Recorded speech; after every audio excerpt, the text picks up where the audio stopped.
ya udah sama-sama tahu lah, kita juga mungkin di depan kita bisa ngomongin kemampuan film kita segini gitu.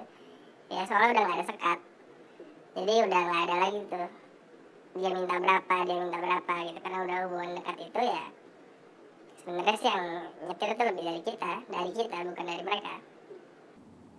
Yang nyetir dalam arti yang mengatur jumlah. Betul itu. Ya karena jarang sekali lah mereka yang minta buka harga dengan sekian. Pasti itu ya yang pertama inisiatif itu dari pengacara gitu. Sebenarnya kalau di Jakarta dan Pulau Jawa ya hubungan kita sih sudah baik ya. Jadi ya nggak perlu kayak raba-raba lagi, ini perlu berapa maksudnya. Kalau mungkin agak repot kalau misalkan itu pengadilan baru, kita belum pernah sidang sebelumnya, ya disitulah paling kita lebih eksplor tepatnya jumlahnya berapa. Tapi kalau di Jakarta saya kira nggak ada masalah lah. Kita bukan orang baru yang tiba-tiba ngajak kenalan segala macam. Kita selama ini ada kasus nggak ada kasus, kita maintain lah hubungan baik. Mereka perlu apa kita bantu, mereka ada acara apa kita support. Ya dengan adanya itu kan akses ke depannya jadi gampang.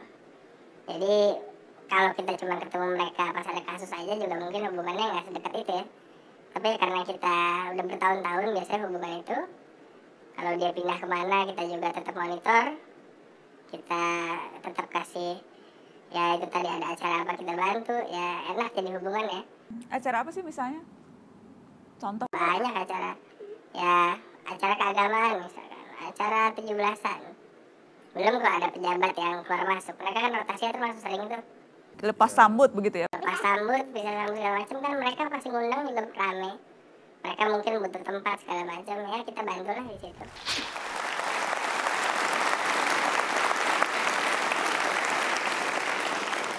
Pemirsa, tudingan mengarah pada hakim di pengadilan yang tak jarang memberi kode bagi pengacara sebagai syarat untuk menang.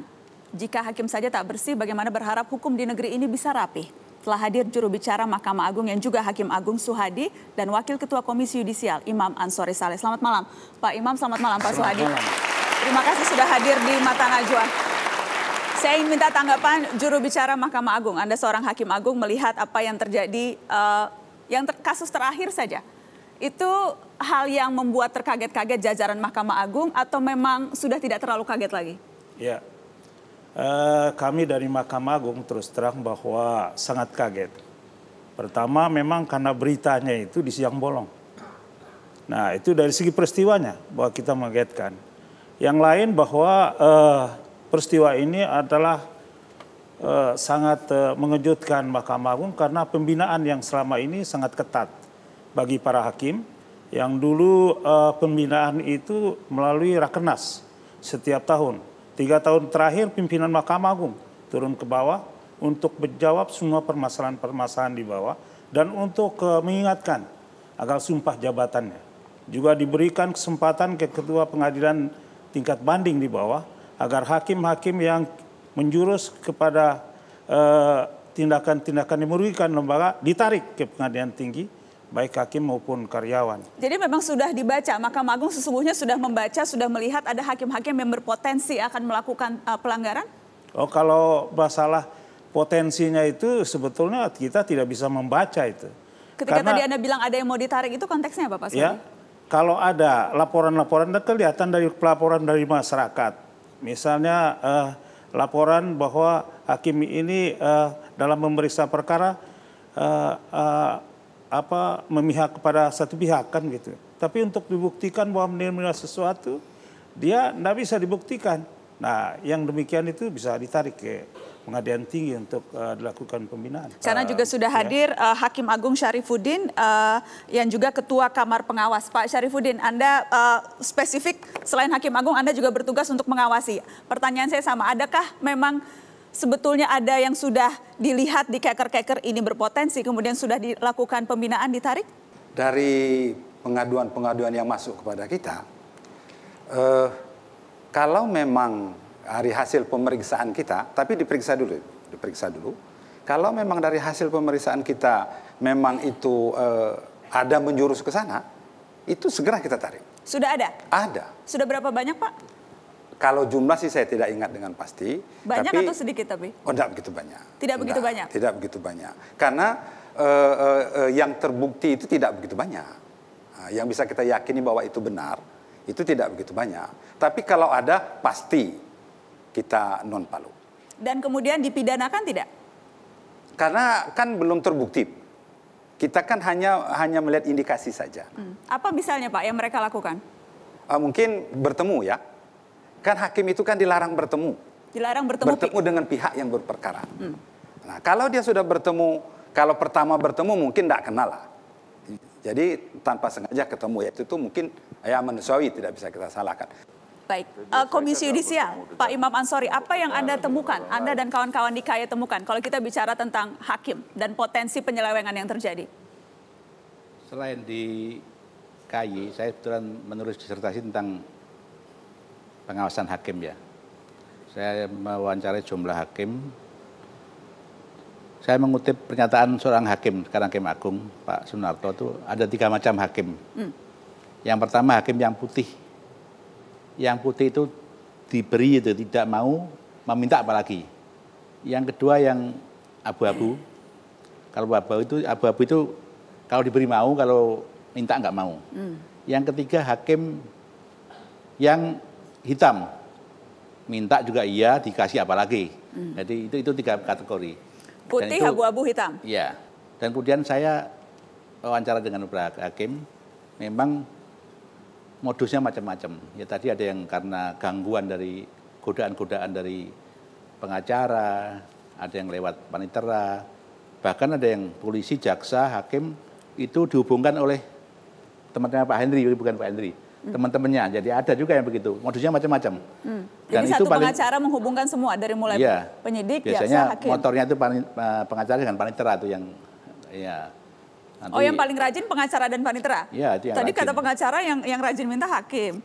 Kenapa? Ya ada juga variasinya macam-macam. Itu ada seperti itu. Ada juga yang hakimnya lewat panitera minta juga ada. Bahkan ada beberapa kasus saya kan sedang mengumandangkan agar hakim-hakim muda mengawasi hakim yang lain. Dan itu jalan. Beberapa bulan yang lalu ada hakim telepon saya. Pak, ini saya betul-betul memegang kode etik. Tiba-tiba saya dikasih uang oleh ketua majelis. Bagaimana sebaiknya? Harus dikembalikan. Kalau nggak dikembalikan akan saya bongkar kan itu. Walaupun akhirnya. Jadi yang memberi uang ketua majelis hakim iya. ya? Jadi kita nggak tahu apa itu dari pengacara atau dari apa. Yang penting tahu-tahu berapa ini nilainya 10 juta. Kok murah amat hakim harganya begitu. Jadi ini fenomena itu. Itu murah ya Pak, 10 juta? Murah kalau dibandingkan yang kemarin berapa itu? Miliar tuh. Jadi saya mengamati sejak saya masuk di KAI 2010 sampai 2013 itu rata-rata suap itu nilainya paling tinggi 500 juta rata-rata. Gaji hakim waktu itu masih rendah, masih sekitar 5 juta hakim awal-awal itu. Setelah 2013 gaji hakim baik, paling rendah sekitar 10 juta. Itu nilai suapnya juga naik tarifnya. Nah. Jadi gaji naik itu malah membuat nilai padahal dulu kan menjadi lebih orang tinggi. berpendapat, kenapa hakim terkena suap, menerima suap karena gajinya rendah. Tetapi ternyata tidak seperti itu. Tapi saya kembali lagi bahwa gajinya tinggi, nilai suapnya ikut ikut tinggi. Sekarang kan miliar, sekarang tidak ada yang, apalagi perkara besar. Tapi juga ada yang recehan tadi saya katakan 10 juta juga ada, itu yang di daerah-daerah di luar Jawa sana yang jauh-jauh itu. Apa yang bisa dilakukan MA untuk memastikan hakim-hakim baik ini bertambah, bukan justru malah terbawa arus hakim yang abu-abu dan hakim hitam tadi, Pak Suhadi? Usaha Mahkamah Agung secara terus-menerus melakukan pembinaan dan pengawasan. Ya, pembinaan meningkatkan kualitas yang bersangkutan melalui pelatihan dan sebagainya, dan juga dari segi moral. Ada dari Mahkamah Agung bisa, dari Komisi Yudisial bisa memberikan bagaimana dia harus menjalani kode etik yang sudah ditetapkan bersama. Kalau dia itu melanggar kode etik, melanggar aturan, itu sudah tanggung jawab resiko. Dan Mahkamah Agung zero toleransi terhadap perbuatan yang dilakukan oleh bersangkutan. Zero toleransi itu artinya apa? Arti tidak ada maaf. Seperti yang di Medan itu, begitu ada surat dari KPK bahwa dia sudah dikeluarkan sidik, itu sudah dikeluarkan surat pemberhentian sementara. oleh Ketua Mahkamah Agung untuk 3 orang hakim dan oleh Sekretaris Mahkamah Agung untuk panitera. KY melihat sudah cukupkah yang dilakukan oleh Mahkamah Agung untuk memastikan hakim-hakim kita, hakim-hakim yang berintegritas, sudah cukupkah? Saya pikir Mahkamah Agung maupun KY sudah cukup ini ya, melakukan pengawasan dengan baik. Tetapi memang tidak mudah mengawasi hakim itu. Hakim itu kan bukan hewan yang dikerangkeng, dicambuk, tapi mereka manusia-manusia. Hakim juga manusia kan, kalau menurut lagu begitu kan.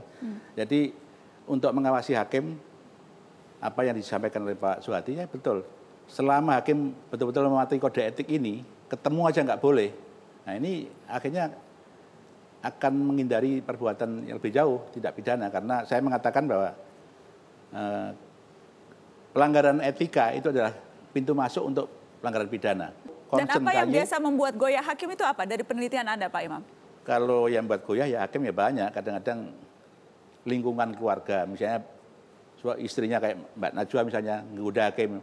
Kok tetangga punya Alphard, kita cuma Avanza misalnya. Itu juga goyah juga, itu misalnya. Kemudian yang lainnya juga karena ya lingkungan masyarakatnya seperti itu. Dan godanya sangat kuat ya. Tapi sekuat apapun kalau hakimnya berintegritas, saya kira nggak akan terjadi. Di Jambi ada seorang calon kepala daerah gitu, dimintai uang. Nanti Pak Mahfud mau baca putusan jam 11. Kalau uangnya tidak diserahkan jam 9, Bapak kalah. Gitu.